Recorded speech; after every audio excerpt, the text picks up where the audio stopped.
And that's all I want to do, knock the burr off so I'm not measuring burrs. If you're measuring burrs, you're getting false readings. The other thing is I want to, if you can see the table that I've got, it's just a wooden table thrown up here with some wings. I block it, I'll show you way over here. I just use a wooden block. I can build a little block frame around.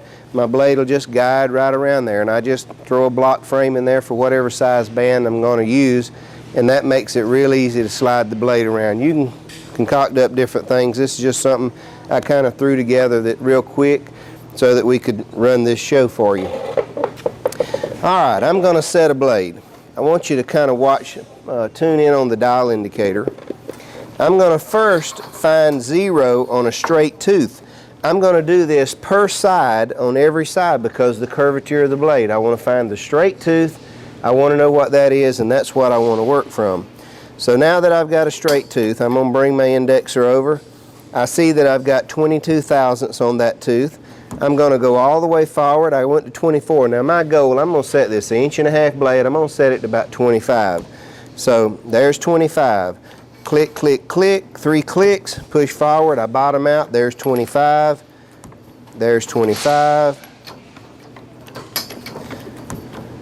click, click, click, 25, click, click, click, and once I get going, I'm just going to keep going. I'm not going to worry about every thousandths.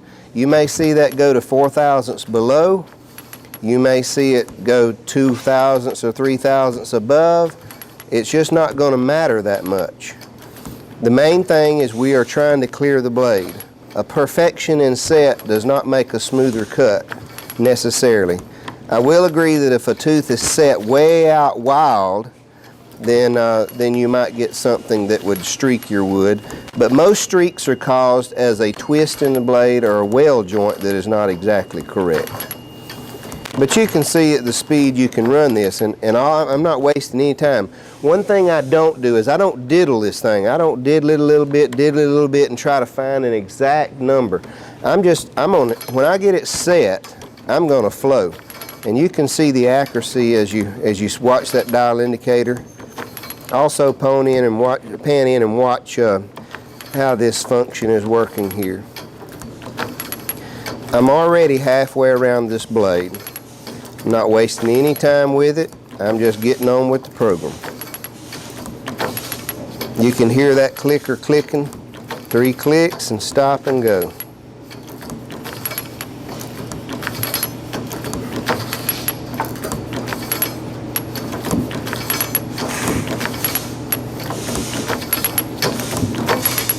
This blade is 17 foot long.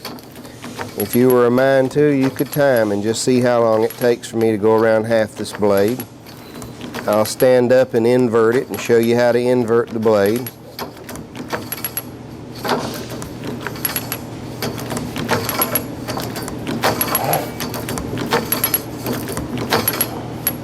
One of the things I like with this dial tooth setter is I know my blade is set properly when I get through. If I see that I'm not averaging up there at my 25, I'll tweak that little bending screw a little bit and then go ahead.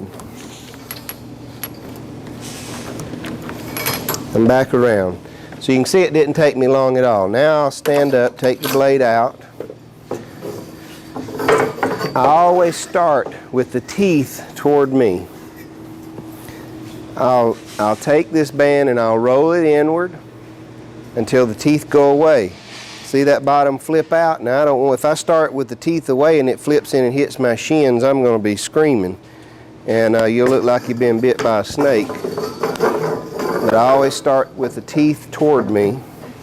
I always like to work with the weld joint. I like to start at a weld joint and then move along.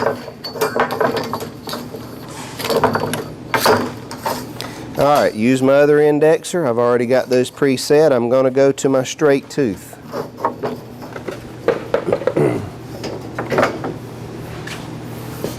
Start off with my straight tooth. The dial indicator's a little off. I'm going to check another straight tooth. Alright, I got 0. I'm starting on my tooth. 24, 25, little tweak, and here I go. Click, click, click, set. Click, click, click, set. I don't want to waste any time diddling with it. Now, if I don't like what it's set now, I will increase it. There we go. Getting just a little bit on the low side. I'll slow down. If it's not doing what I want, I'll slow down and look a little more. And then I'll just go with the program. No need to wait around. 3 clicks and set. 3 clicks and set. And that's all there are to it. You can set your blades accurately, and you can see how easy it is to set it. Every time you set your blades, they will be accurate if you're using this dial tooth setter and you're setting your dial indicator up properly. I thank you for your time.